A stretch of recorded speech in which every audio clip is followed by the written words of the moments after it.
Welcome, Martin Ndungu. Please have a seat. Take a seat. Thank you. Feel free to adjust your seat if you so wish. You have a pen and a notebook before you. And my name is Nelson Makanda. Let me thank you for showing your interest in the position of a member of the IEBC Commission, for which you advertised, and congratulate you for being shortlisted for the same, and for your being available today to attend this interview. I'd like to invite my colleagues to introduce themselves before we come to you. Please, Vice Chair. Thank you. Thank you, Chair. Thank you, Chairman. Good morning, sir. Good morning. My name is 𝐍𝐝𝐿𝐵. I want to take this opportunity to welcome you for this interview session. Karibu sana. Thank you, Madam 𝐍𝐝𝐿𝐵. Bwana Mungai, habari ya asubuhi. Jema.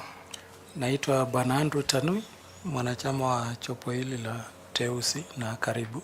Asante sana Bwana Tanui. Mr. Ndungu, good morning. Good morning to you. Caroline Kituku, a member of the panel. Welcome. Thank you, Madam Kituku. Good morning, Martin. Good morning. My name is Adam Solo, a member of the selection panel. Thank you, Prof. Good morning, sir. Good morning. My name is Nicodemus Bore, na karibu sana. Thank you, Nicodemus. Good morning. My name is Fatuma Ali Saman, a member of the panel. Please feel welcome. Thank you, Madam Fatuma.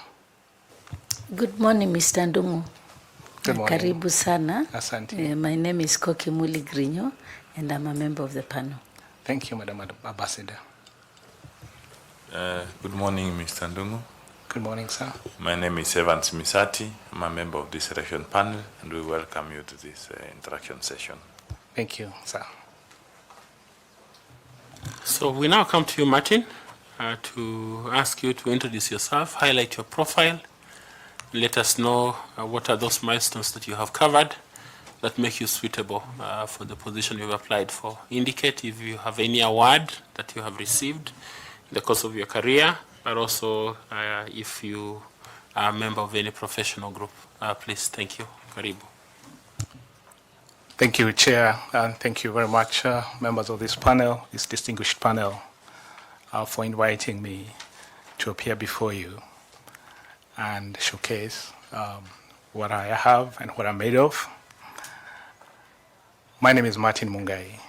I'm 49 years old, born-again Christian, and I profess the Christian faith. I was born in Kiambu, in Gatundu. And in my early years, I was born to a teacher. My mother was a teacher. I started my schooling very early.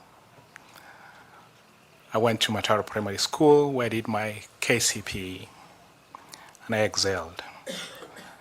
I was a top student around our location, and this earned me a position to one of the prestigious schools in central Kenya, that is Thika High School, where I learned through the school motto about abundant life. That is living your life to the best of your knowledge, the best of your capability, and serving the world. Thereafter, I joined Kenya Science Teachers College to train as a teacher, and perhaps it's because of my background, my parents having been teachers, and my mother was keen, I think, on ensuring that her track record remained within the family. I trained as a mathematics teacher in computer studies, and I was given an opportunity to go and teach at Nairobi School.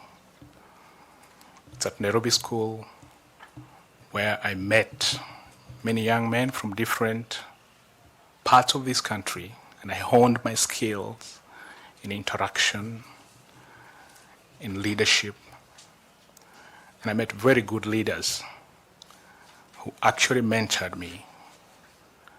And one of my greatest mentors, I should mention, is a renowned educationist in this country, Mr. Robert Masese. I worked very hard at Nairobi School, earning a lot of accolades and distinctions in the way I was able to undertake my duties. And as a result of this, I was awarded a scholarship by the government of Japan under the MEXT scholarship. It's also called Mugabushu Scholarship on teacher training.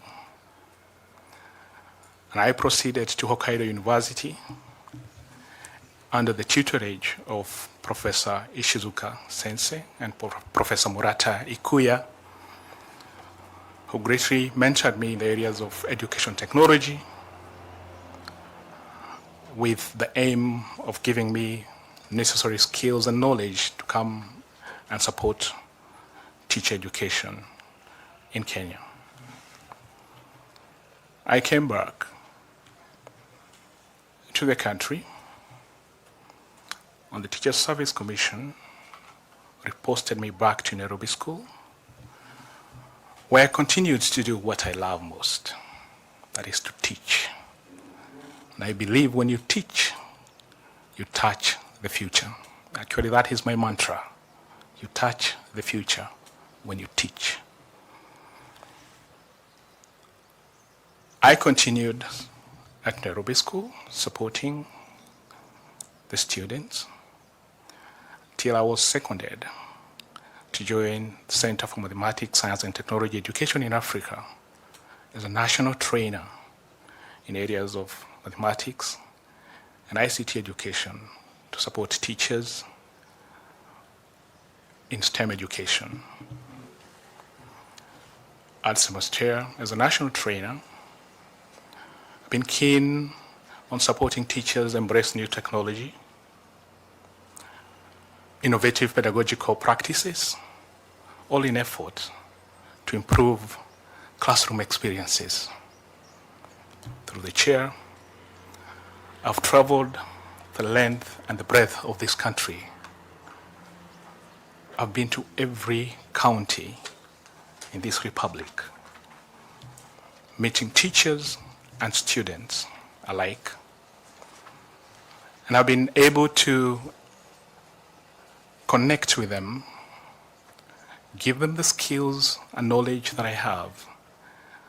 As I said, all in effort to help improve the education system in this country. In the course of my career, I was also able to enroll for other studies, and I did a Bachelor of Theology at Presbyterian University, not for the pulpit ministry, but to serve in different capacities, like in leadership, in public service, in areas of governance, conflict resolution, and all these are skills that I've been able to use in line with my career. I later joined Africa International University for Masters of Education in Leadership and Administration to hone my skills on leadership. And initially I wanted to actually do organizational leadership, but I saw that being in the field of education, then that would work very well. Equally, I've also been able to pick quite a number of skills through training in areas of technology. In the course of my work, I actually started my computing journey way back in the 90s when we were looking at MS-DOS. So that has given me a solid foundation in that area. And my earliest interaction with the election process is when I was a young boy and I accompanied my mother to participate in the electoral process. I thought that was very exciting because the term kurusha miti was both intriguing and needed a lot of explanation to me. So my mother tagged me along in the infamous Mlolongo system. I think it was a pink card that they used to have, and then they would queue. I wanted to see the connection between kurusha miti na kupanga laini, and how that would be a process to have a representation within our area. I fast forward in 1997, I worked as a clerk under the defacant ECK, and I saw the process and understood it and how it worked. And fast forward, in 2002, I did not participate, but I only participated as a voter. In 2005, I served as the deputy presiding officer in Westlands constituency during the referendum. And in 2009, or 2010, I also served, no, 2007, sorry, I also served as a presiding officer in Makandara constituency, where I was even in charge. I think then they used to have a super presiding officer in charge of a polling center. I was made one and ensured that process was completed to the letter, managing the polling officers, managing all the other officials included in that category. And in 2010, I also served again, but this time I was not a presiding officer, but I was supporting the returning officer as an ICT support.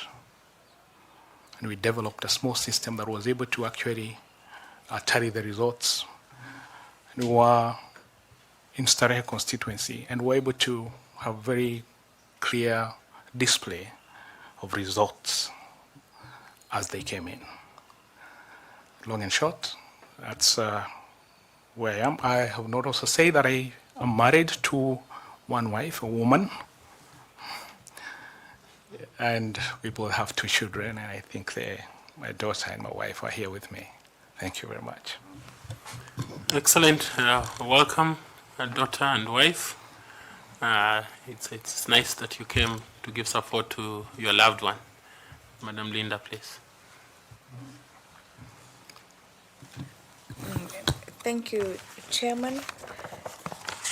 Mr. Mungai, you have had good experiences, at least with the electoral processes in Kenya. Sure.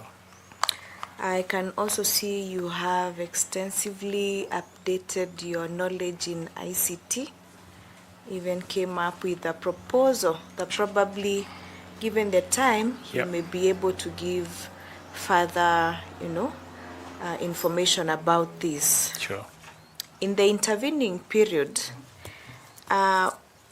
what key skills and competencies do you think will be relevant for the team of commissioners for purposes of executing their mandate in the electoral process? Thank you, Madam Leader. I bring in to the table 3 skills. Primarily, leadership and governance. You can focus on the entire team. On the entire team. Yes, on skills and competencies for the entire team. Okay. Leadership skills that I bring on board to be able to provide direction with very clear policies on what is to be implemented and how, and with very clear communication guidelines to avoid miscommunication, to avoid other information clouding the judgments of the commissioners and the secretariat. I also bring in governance skills in terms of integrity and accountability, ensuring that every one of the members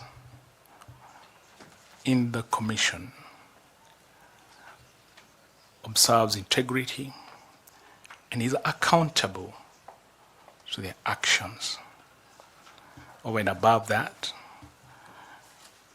the ICT skills that I bring on board, because I believe that technology over the years, as we have been able to observe, has grown, and the Commission has not been left behind, looking at the milestones that the IEBC has made in terms of including technology in their processes.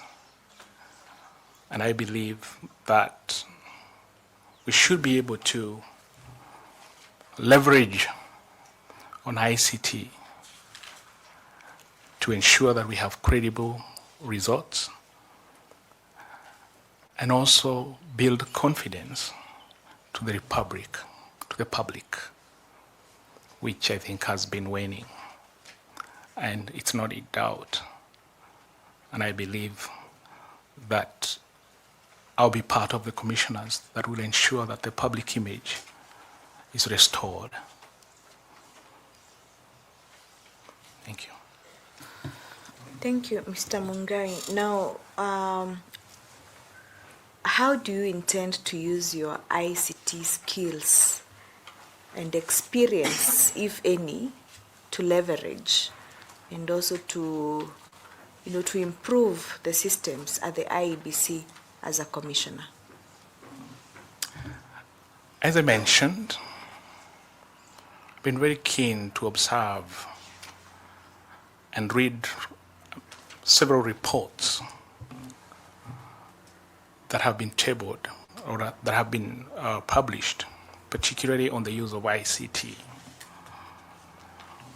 starting from the Kofi Annan Foundation, the Center for Multi-Party Democracy, the ICJ reports, the post-election evaluation reports from IEBC, among others, and have indicated some of the areas that have been challenging to the Commission, particularly in areas of ICT. If you look at the ruling from the Supreme Court,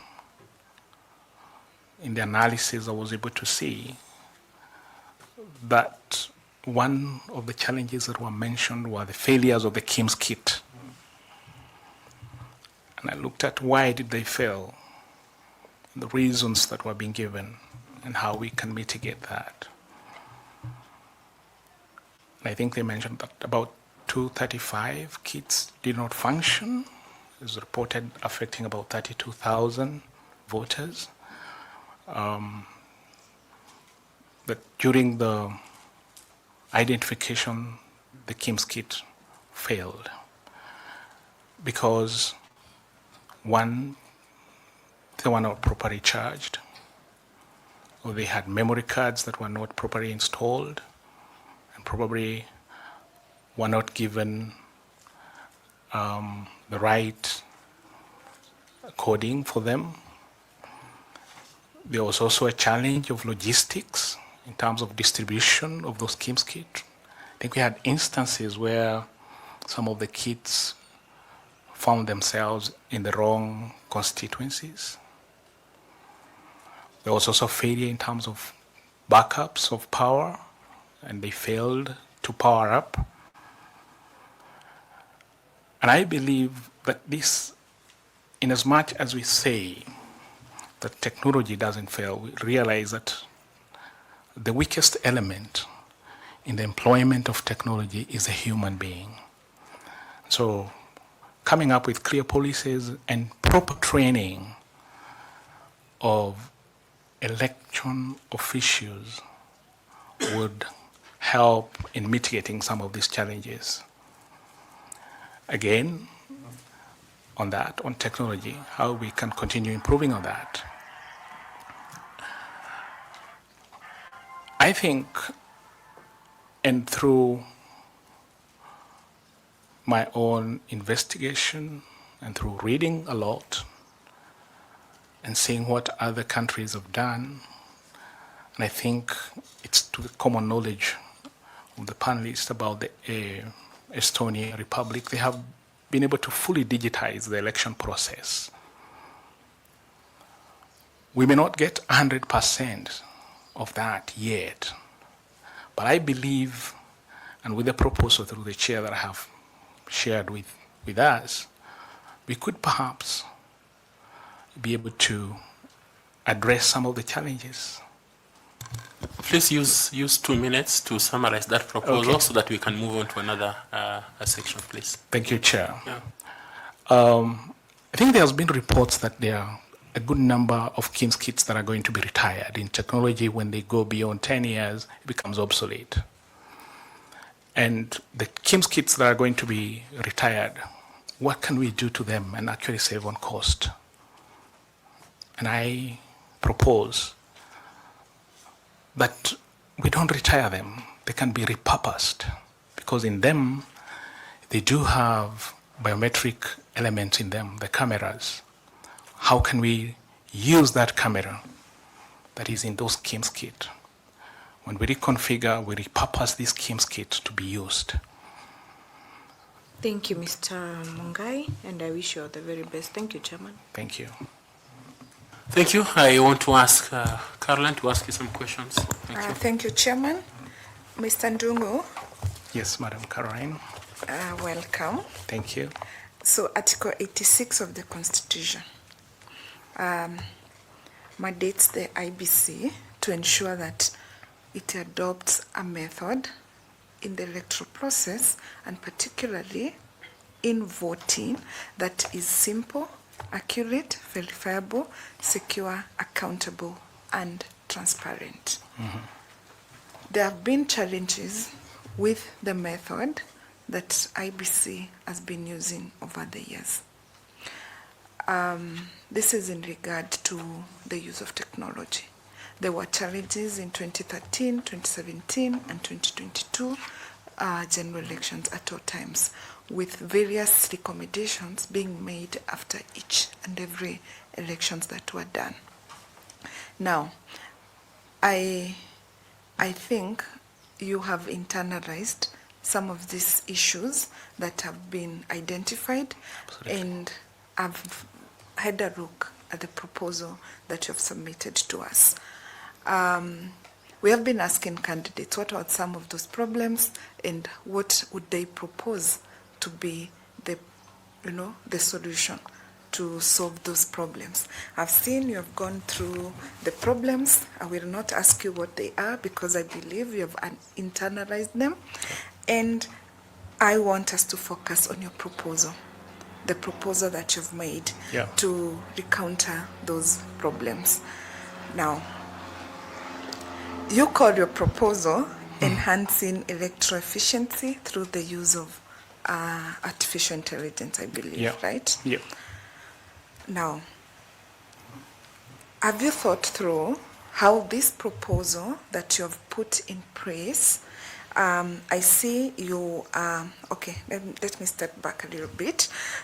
I am not an ICT expert, I will admit that, I'm a lawyer.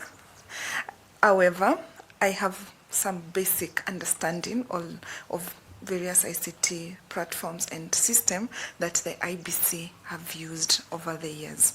Now, and I also understand the legal requirements of what it should set. So I've spoken a lot about that because I want us to move together so that we can test this proposal that you have. Right. So your proposal seeks to support IEBC in voter turnout monitoring, queue management, correct, and post-election audits, correct, through the use of artificial intelligence. Correct. I hear you saying that you have heard IEBC say that some of the 𝐍𝐮𝐬 kits that they used in 2022 have been obsolete.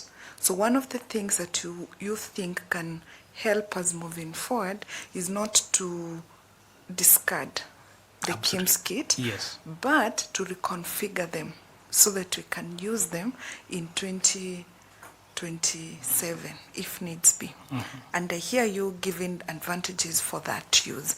Now what I want you to take us through is whether you've thought through about the security concern that may arise, because if you remember, it is also the mandate of the IEBC to eliminate electoral malpractices through whichever voting method that they use. So what are some of the security issues that can come out, and how do you see through your own proposal that methods that can be used to address security concerns? Okay. Thank you very much, Madam Caroline, through the chair. I've thought through this proposal and using to address perhaps maybe the first area in terms of usage. The biometric element, that's a camera, can be used and install what we call lightweight AI models that will support what we call YOLO.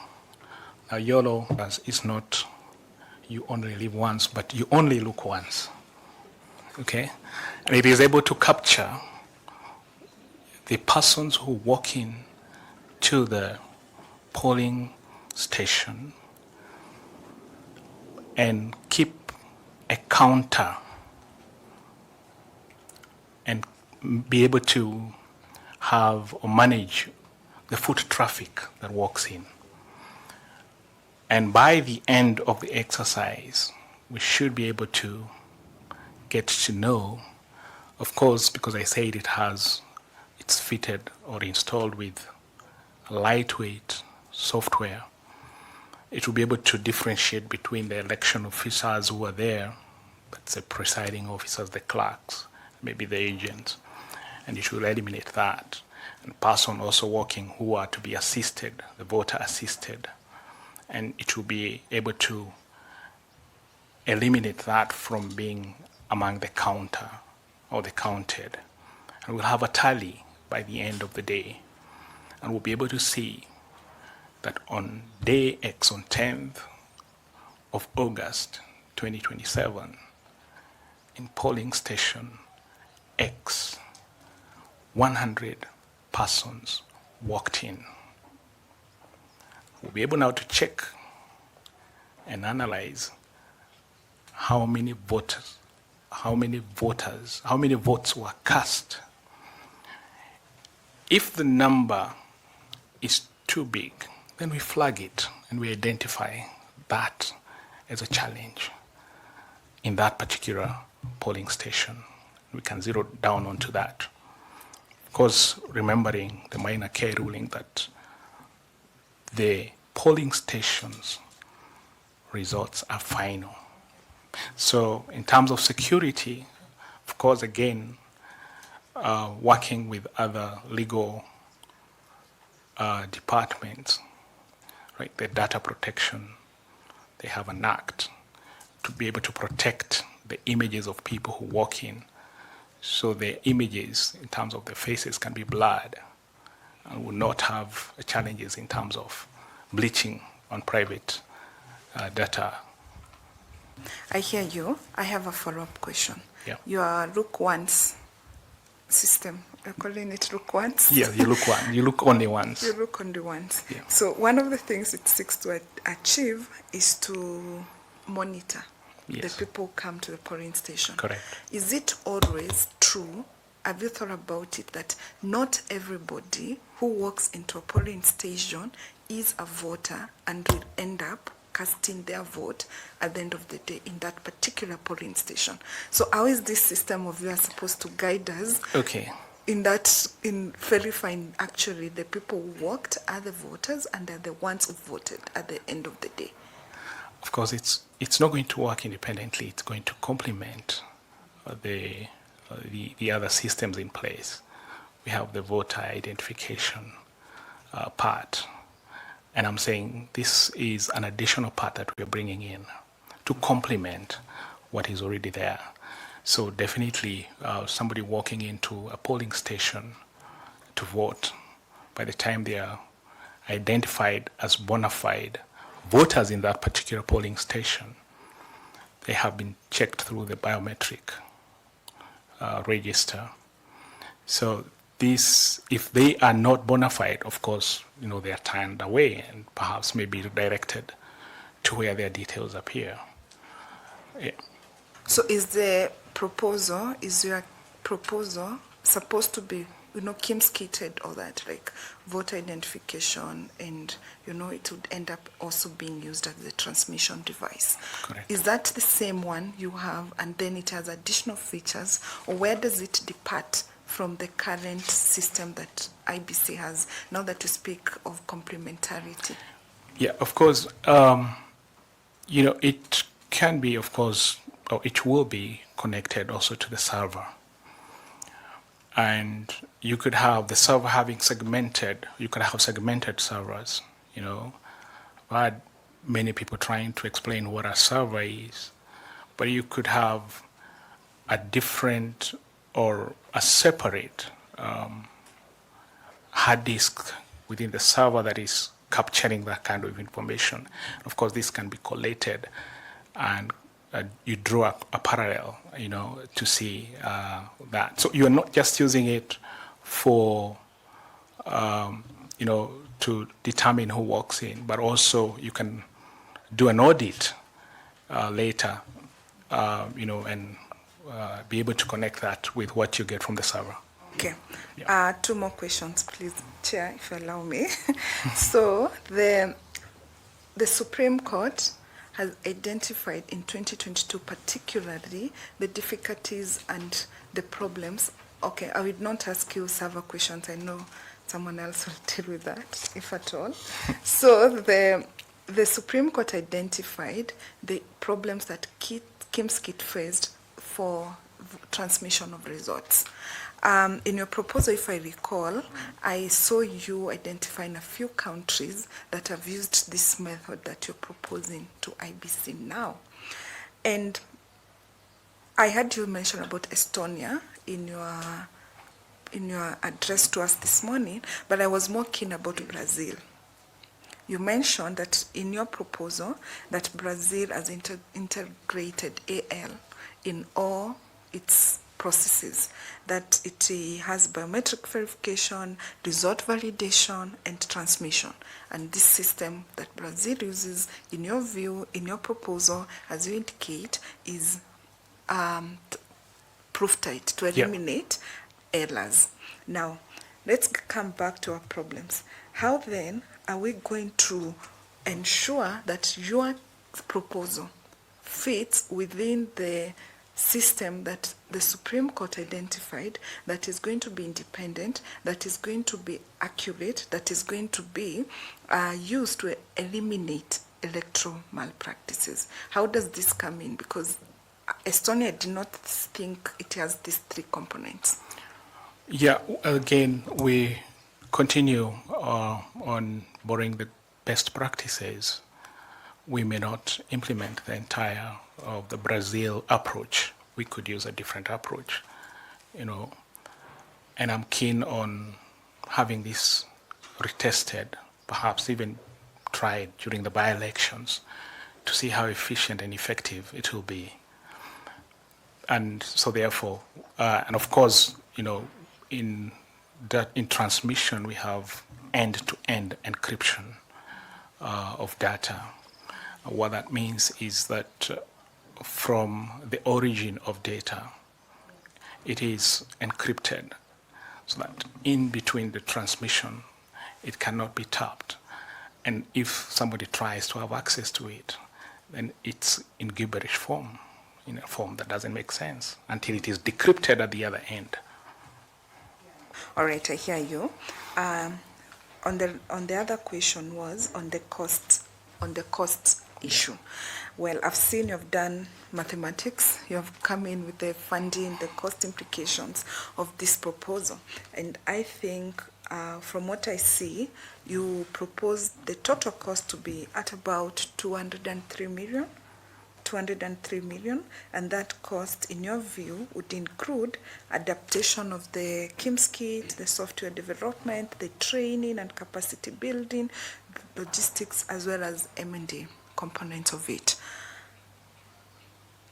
Have you considered the cost that IBC has incurred in the previous technology that it deployed, particularly in 2022, so that we can do an analysis?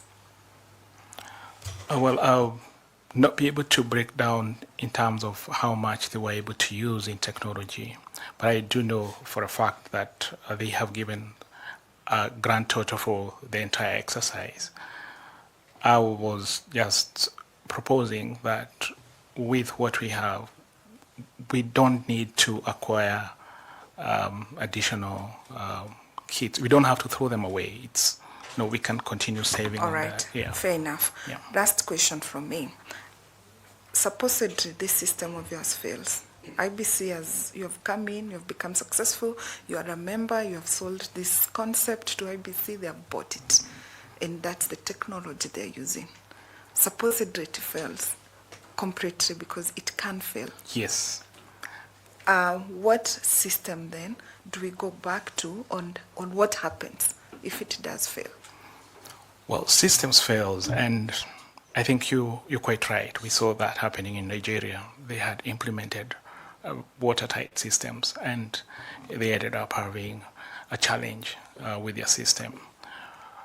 But of course, like I said, with technology, the weakest link is usually the human element. In terms of training and capacity building the personnel who are using these systems over and again, and also having support mechanism, what would perhaps maybe call rapid response to areas where there are challenges.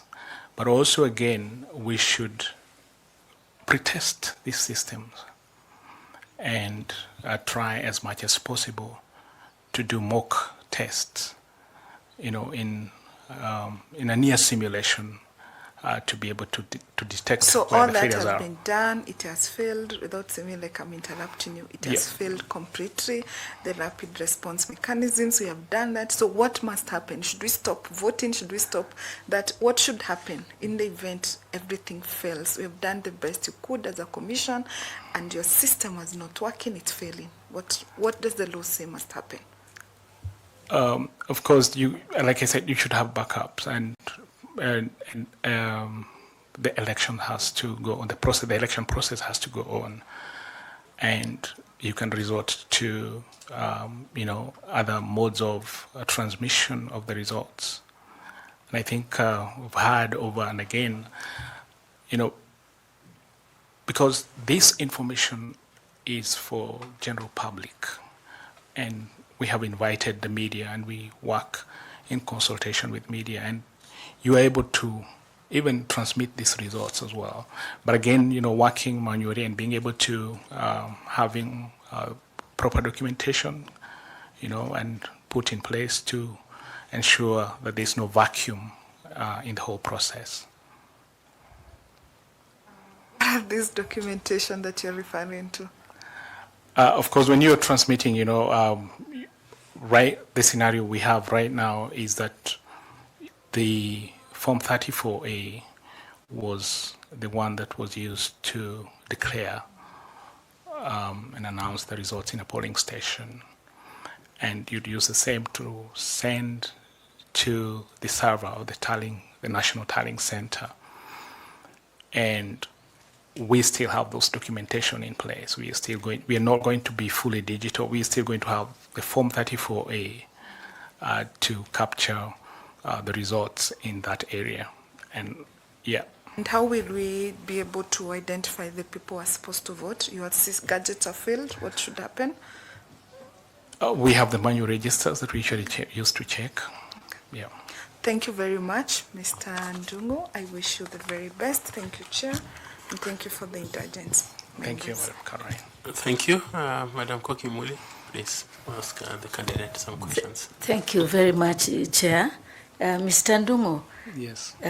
you have a passion for teaching Yes. and touching the future, and also you are a communicator from the many certificates we have seen. If you get an opportunity to make policy, provide oversight and strategic leadership at IEBC, what specific strategies, including use of technology, would you employ to ensure that both civic education and voter education are not neglected or overlooked, and they in fact become a core component of IEBC's programs so that we can have electoral integrity and credibility? Thank you. Just mention the specific strategies you put in place. Sure. Maybe 3 or 4. 3 or 4. Thank you, Ambassador. Voter education is very important. And as a commissioner, one of the policies that I'll be keen on implementing is civic education to be included in the national curriculum in our schools. As a short-term measure, working with other agencies like KICD and the Ministry of Education, we could have civic education included in the curriculum. And we have intensive education among the young people. And I say this because I know certain countries like Fiji, Sweden, and Australia have integrated the election process in the national school curriculum, and they start early. And long-term gains is that you have an informed population that is aware of the election processes. So, yeah, so having it within the curriculum, that's very important. The other one is extensive voter education and leveraging on technology again to be able to educate the masses. When we speak of leveraging on technology, a good number of our population have access to mobile phones. And you can share the messages, short messaging services, in terms of educating the public. You can have the USSD code so that you can get more information about voter elections and voter processes. We could also use the media to be able to do that as well, to educate the masses. And again, social media, the social networking sites, which is usually also my pet subject, to be able to share information. A good number of the young people get a lot of the information on TikTok, on Instagram, on Facebook, a few of them on Facebook. Not many young people are on Facebook. I think our generation who are digital immigrants are on Facebook. Their digital natives are more into IG and TikTok. And you could use those platforms to educate. Thank you, Ambassador. Thank you very much, Mr. Ndungu, and I really wish you well. Thank you. Thank you, Chair. And the ones that are ahead of us are digital what? Well, the digital natives, we will still call them digital natives. Perhaps maybe we're going to coin another name. Okay. Because they are born into technology, they'll still remain digital natives. Okay. Yeah. We come to you, FCPA, please. Tell me. Thank you, Chair.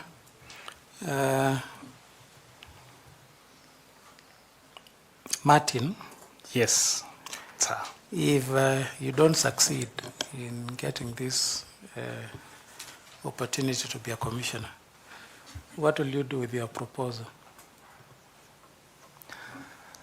Well,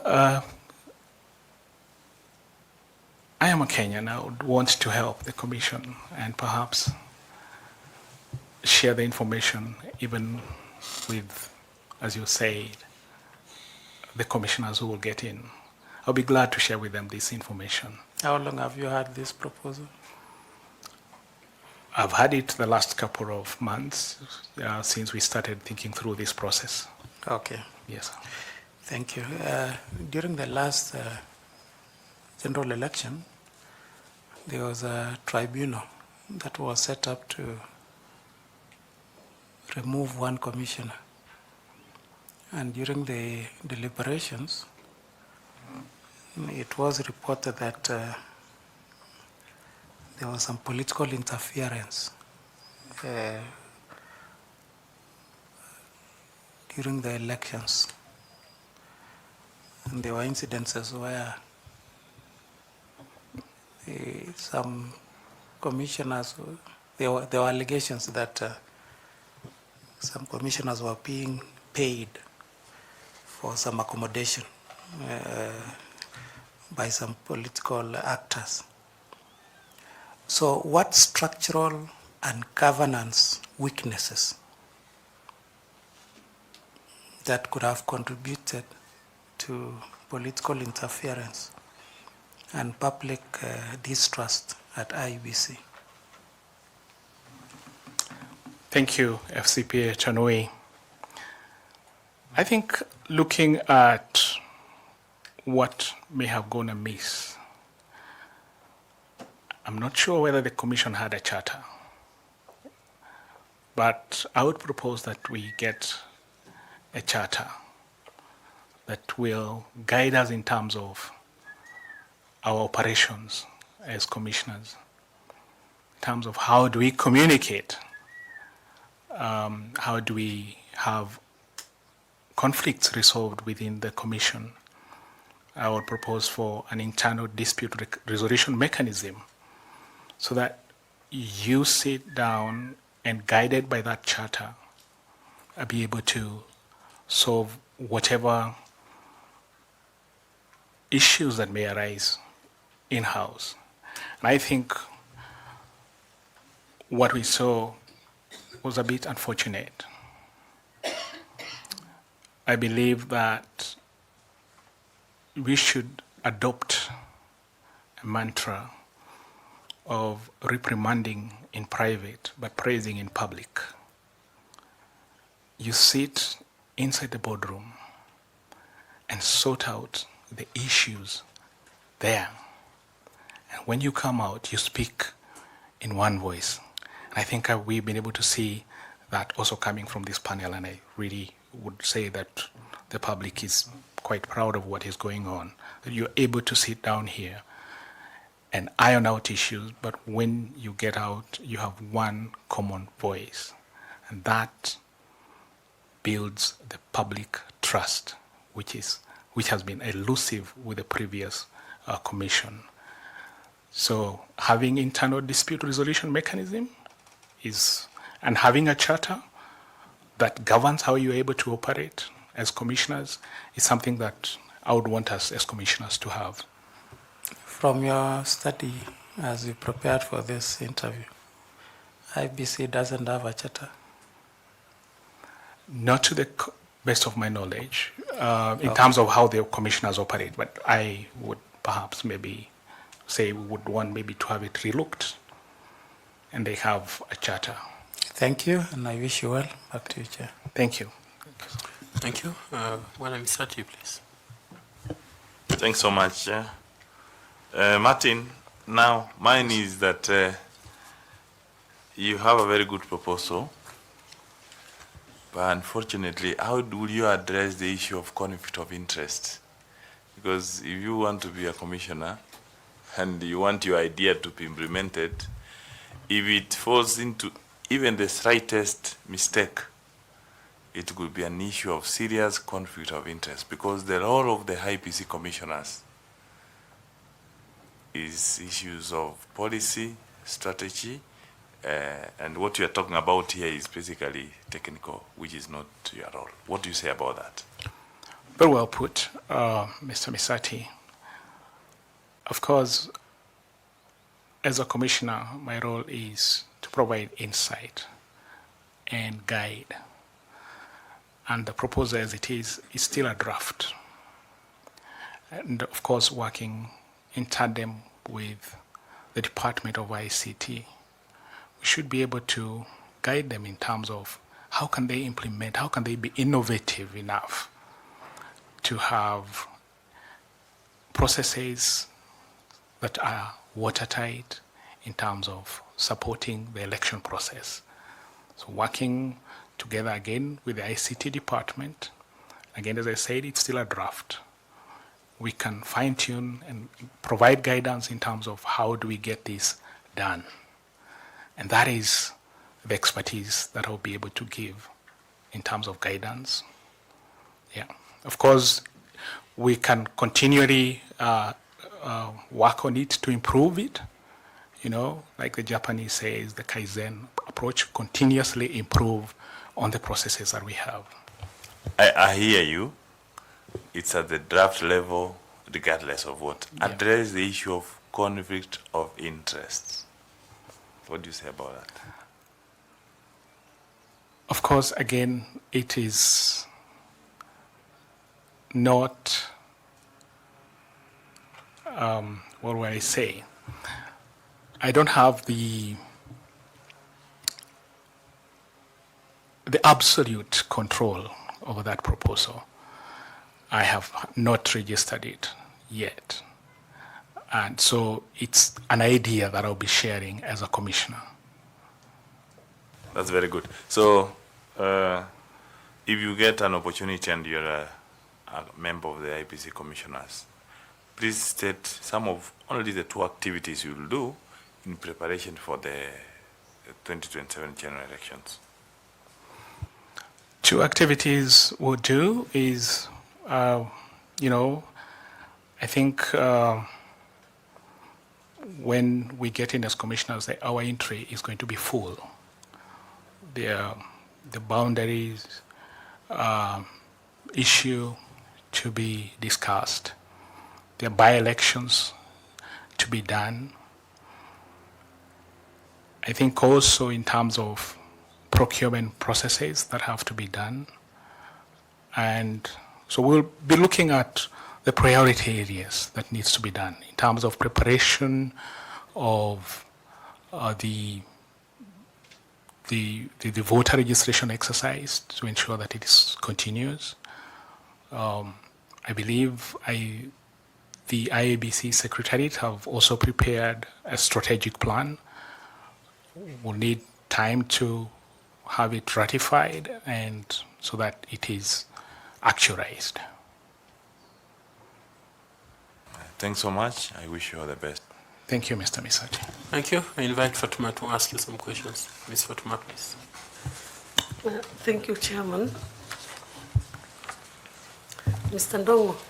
Yes, Madam Fatuma. Electoral commissions usually benefit from creating well-structured and consistent ways of working with political parties and civil society groups, especially during high-pressure periods. With the candidates is very important, and would have the engagement in terms of mapping out and drawing out the different players that we need to engage, and supporting voter education, undertaking voter education, and of course building consensus even during the primaries of the political parties. How do you undertake that process freely and fairly, and of course ensuring that we stick to the governance or to the electoral laws that are in place, educating them on the need to uphold the Constitution. And I believe the Political Parties Act is very clear in terms of how they'll be able to engage with their supporters. And so having this engagement with the stakeholders is very important to be able to outlay some of the very key issues that affect the election process. Are you able to demonstrate how that would be structured? Yes. We could start by looking at identification and mapping of the stakeholders, and then be able to communicate and have an open communication with them. Then have stakeholders engagement, a workshop, to train them, to capacity build them. And then you could also follow up that with getting the feedback from them. What is it that you want included? What is it that you think we can work on to improve on the systems that we have in place? And then undertake a survey from the different stakeholders and be able to give a report at the end of that exercise. Usually, when you want to engage a stakeholder, what is key? What do you look for? You look at the interests and the role they each play. You look at the youth. You look at the women. You look at marginalized communities. And so you're able to map. Apart from interests, Yes. what else do you look for? Now, looking back at your relationship with them, if interest would be on their part, you look at their interests. What are their interests? But what stakes do you share? You, of course, share, you want a credible process to happen.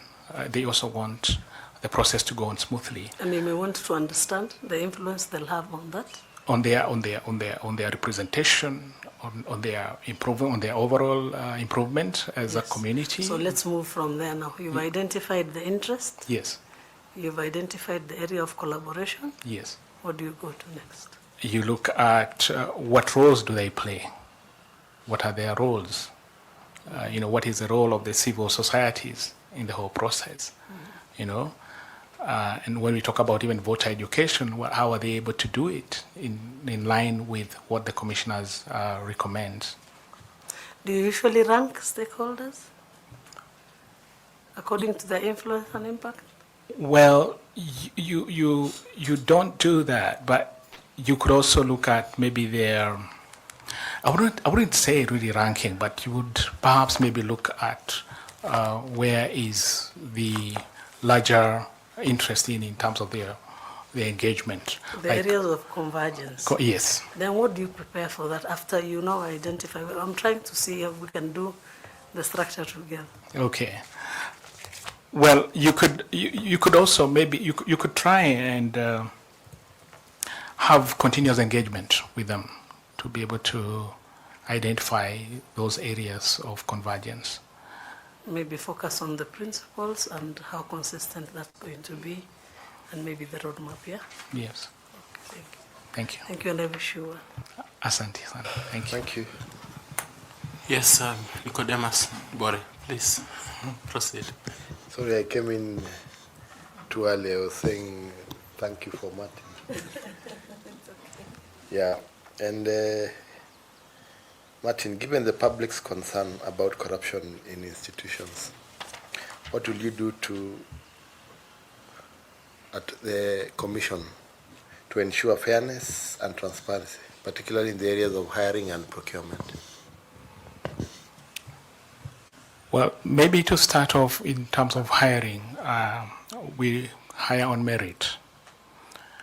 And the area of expertise that the persons that we want to have serve with us in the commission, in the secretariat.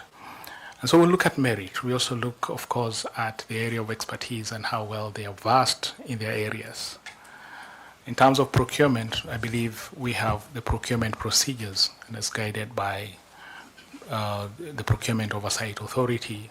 They're very clear, and sticking to that to be able to have a credible procurement process.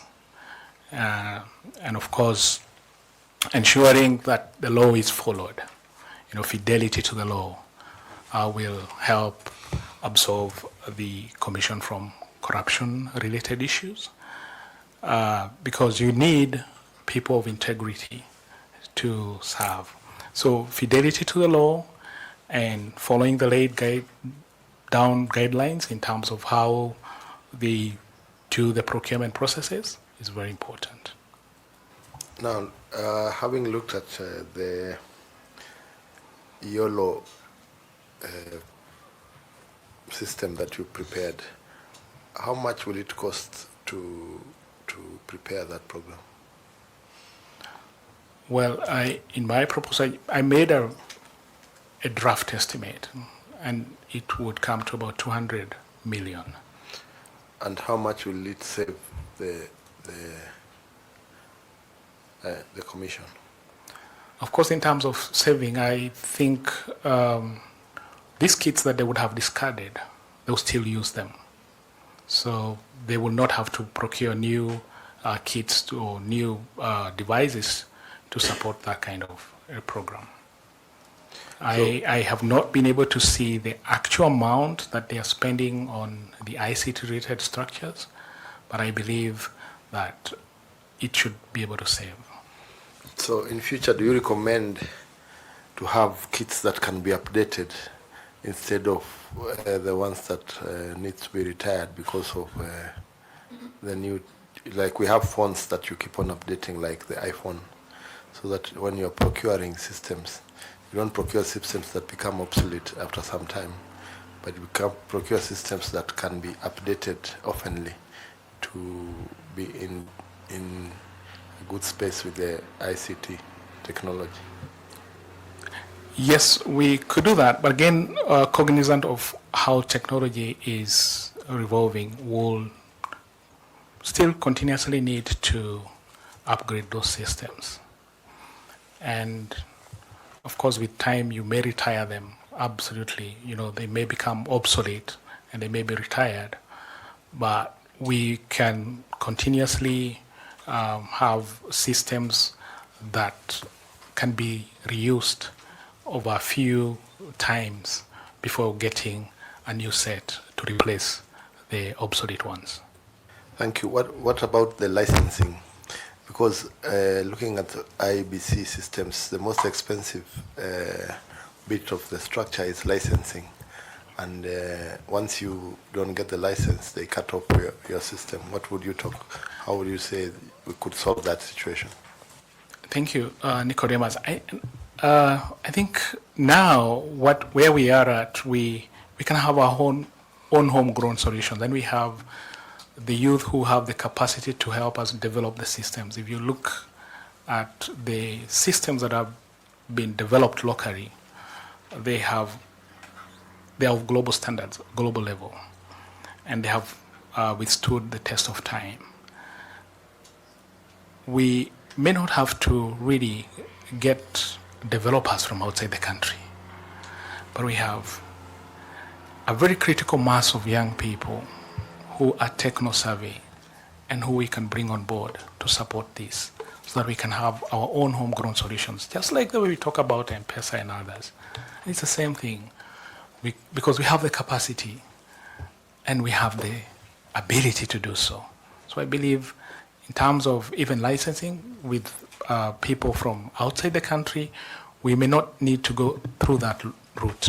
We have developed a very crucial workforce in this country in terms of young people who are techno-savvy to help us in solving some of these issues that we have. Thank you, Martin, and wish you all the best. Thank you very much, Mr. Nicodemus. Thank you. Prof, it's your time now. Please ask some questions. Thank you, Chair. Martin 𝐶𝐿𝐵. Yes, sir. My fellow panelists and neighbor told you that there'll be somebody to ask you about the server. Sure. That person is me. Okay. Thank you, Prof. But I have no IT training. So you'd wonder why I'm so keen on the server. Mm-hmm. I'm keen on the server because in all the post-2010 elections, that have used IT, the server has been a constant. Despite its being a constant, it has never been fully open to the satisfaction of all the parties, and neither has IEBC taken upon it after the Supreme Court is done and dusted, or after the repeat election has been announced, to come and tell the public, this animal called the server, this is what it looks like.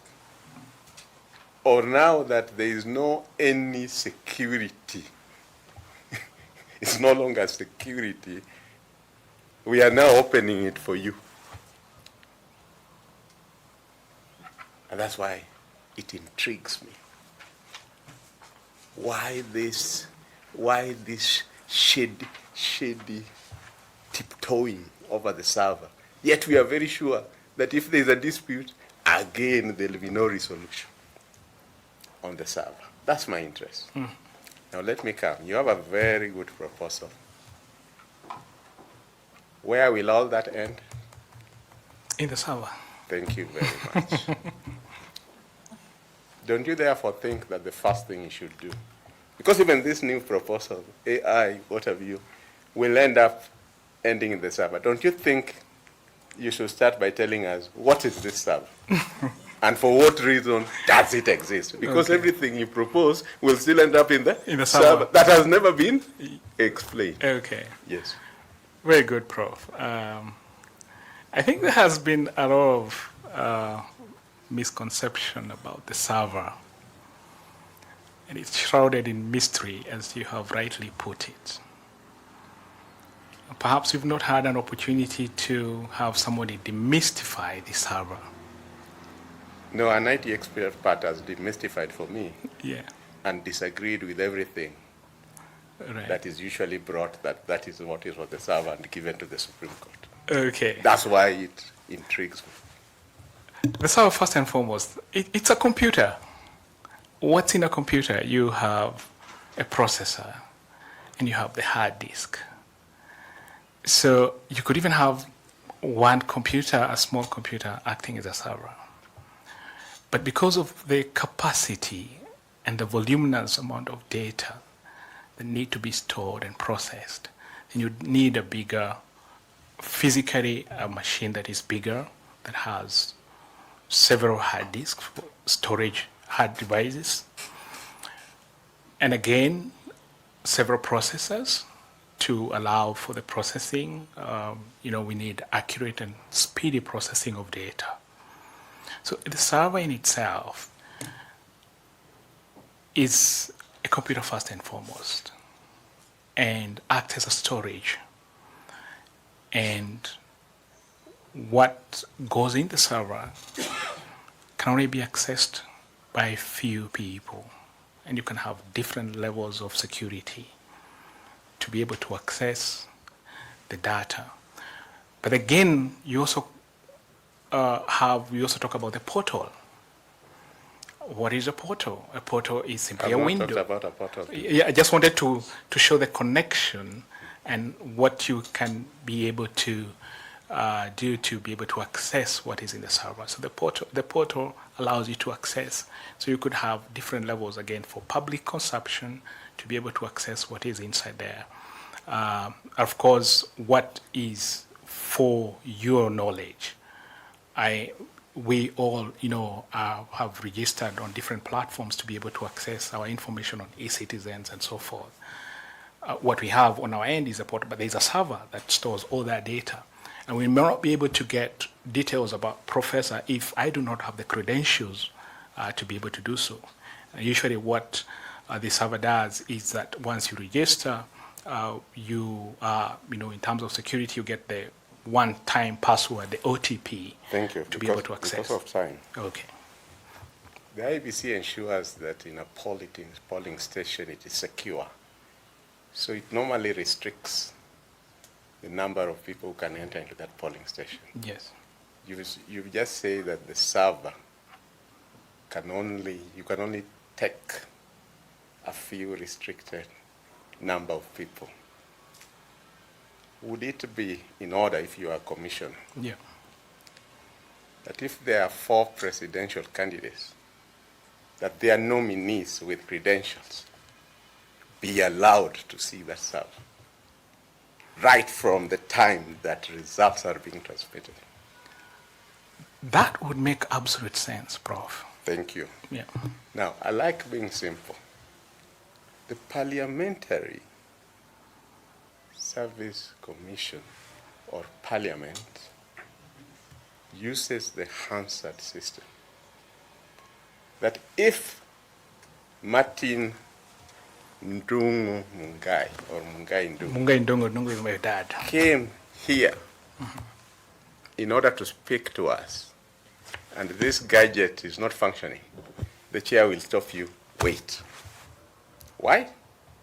Because whatever you say must remain recorded in case we need to do some verification.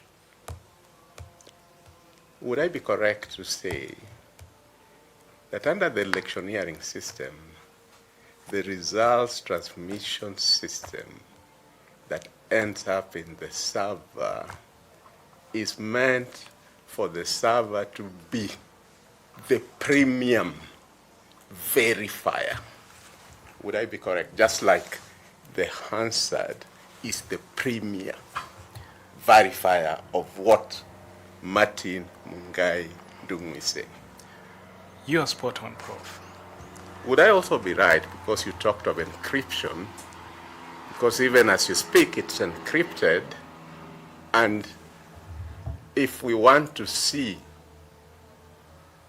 the prescriptions, then the Hansard will prescribe it and scribe it for us and give us that this is it.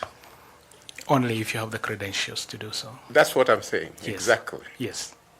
And that therefore, what the question should be is that when that Form 34A Yeah. goes to the server, what we should be asking ourselves, and you can tell us an expert, when they are streaming, let's say voting has ended at 6, and 10 Form 34As, for those who finished early, go immediately to the server. As an expert, how long does the person who has the credential take to inscribe it and bring it that this is what came? Yeah, that's turnaround time, and that should be instant. Instant. You send money to your person, to the person on the other end, they immediately respond, I've received your money. So the turnaround time should be instant. Thank you very much. Then, if you are Commissioner Martin Mungai Ndungu, instead of Adam Solo and Bore going to the portal looking for Form 34A from where, can't we just, from the word go, agree that these are the persons who have credentials from every party and from IEBC, and therefore these 7 days in which we are still waiting for the returning officer from Turkana, from Marigat, from Lamu, we are waiting for them to arrive. Since this thing was instant, why don't we? Because when you're in Bomas there, me and Bore, there's a big table. One form from here, from here. You don't know how it even exchanges hands. Yeah. Some people are running, being chased by the police, by the party agents. Can't we just, because it's instant, can't it just be inscribed and brought that, okay, polling station A, this is what has come from the server? Wouldn't we? What you're Wouldn't saying, it be so easy? that And we would wouldn't work. have to even ask for the server at the Supreme Court, because the server will already have been used to verify. That is so right, Prof. Then the question is, what does the law say for now? Then we amend the law. Yeah. If the law is the problem, then we amend the law so that that instant thing that you're talking about, which the Supreme Court will say only read access, we do away with it so that it is there at the tallying that this is what has come from the server, this is what was sent. Wouldn't that, if the law allows?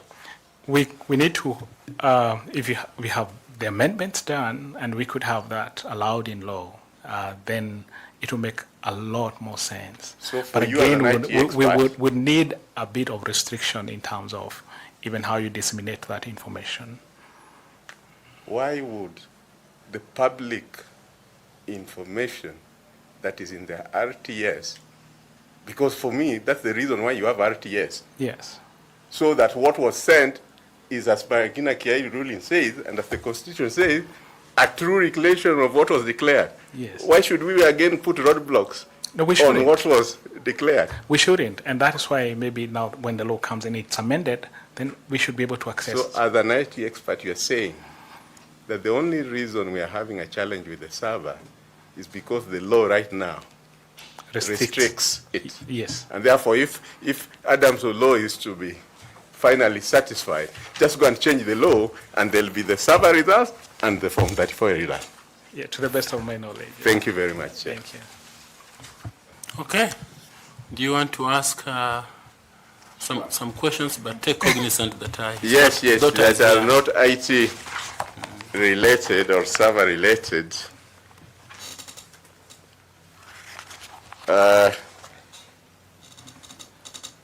My first question to you is, name 2 African leaders who played key roles in the formation of the Organization of African Unity in 1963.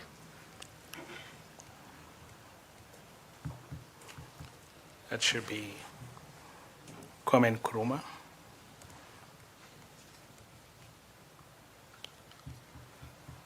and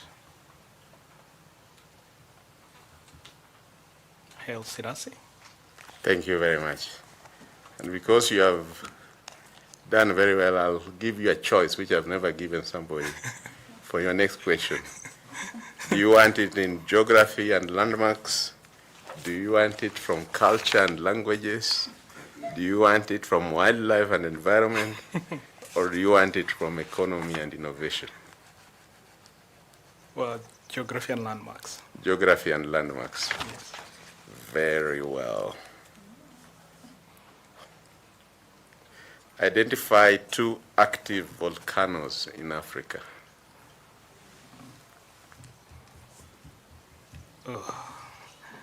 There's Goma in Congo. There's Goma in Congo. There's another one, I should be in the islands, Seychelles. Thank you. Did I get it right? The panel will decide. I got it right. Thank you very much. Thank you very much, Prof. Thank you very much, Martin.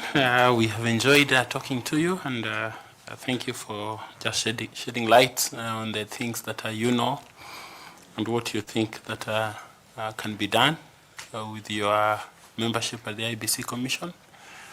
I don't know whether you have any question or comment finally in a minute. Maybe a comment. I want to really recognize this eminent panel and really congratulate you for the good work that all of you have done. I mean, the entire world is watching, and you have outdone yourselves. Sitting here day in, day out, away from your families, is quite commendable and a great sacrifice to this nation. So, and I think from the bottom of my heart, I really appreciate each and every one of you. And my prayer is that God expands your territory and blesses the work of your hand. And finally, my message will be to the Kenyans. Kenya is a beautiful country. I've traveled around the world. We have very good people. And in the course of my duty, I've interacted with Kenyans from the hinterlands of Cumberland, as Prof will say, to the residents of Godbura in Homa Bay, to the valleys of Keyo in Kapsawara and Kipikudur, to the northern frontier. We have very good Kenyans. And my appeal to all of us as Kenyans is that let us have faith in the institutions that we have put in place. We are at a very critical point where the next generation is coming in. What legacy are we going to leave for the next generation? Let us work together. Let us uphold peace and integrity at all times. And finally, to all the members and to the commissioners who will be sworn in, using Martin Luther's King quote, if a man is called to be a street sweeper, let him sweep the street, even as Beethoven composed music, as 𝐍𝐴𝐺𝐻𝐿𝐴 painted, or even as Shakespeare wrote the poetry. You sweep the streets to the best of your knowledge and ability. And the hosts in heaven and earth will pause and say, here is a great man who swept the streets, and he did his job well. Thank you. Of course, I paraphrased it. Thank you very much. Thank you. Go and continue sweeping. Sure. We shall also sweep. Very well. Your certificates with the gentleman at the door, you will find them as you exit. Thank you very much. Thank you very much. The notebook and the pen are yours. Blessings. Yeah. And the water too. Yes, yes. Thank you. Asante. Asante sana. Thank you. Okay, mom and daughter, thank you for coming. We appreciate. Yes, thank you.